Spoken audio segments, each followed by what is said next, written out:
Hello everyone, welcome back to my channel. Hope you all are doing good. If you not yet subscribed to my channel, please do subscribe and press the bell icon for the notification on my coming videos. Today I am preparing creamy fruit salad. It's really simple to make and delicious in taste. So let's start. We need some fruits. Here I am using muskmelon, apple, banana, strawberry, grapes, pomegranate and green grapes.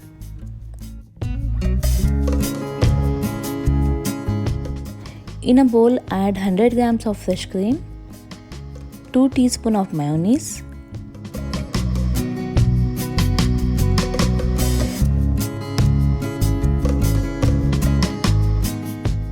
two tablespoons of sugar, half teaspoon of salt and half teaspoon of black pepper. Mix it well.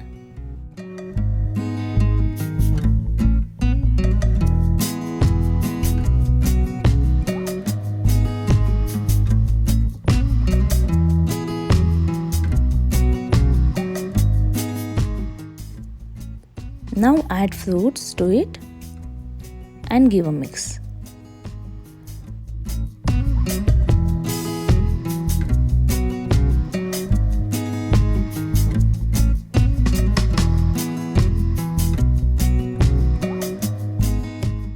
The delicious colorful fruit salad is ready. Serve it. If you like this video, hit the like button and subscribe to my channel. Thanks for watching. Take care. Bye.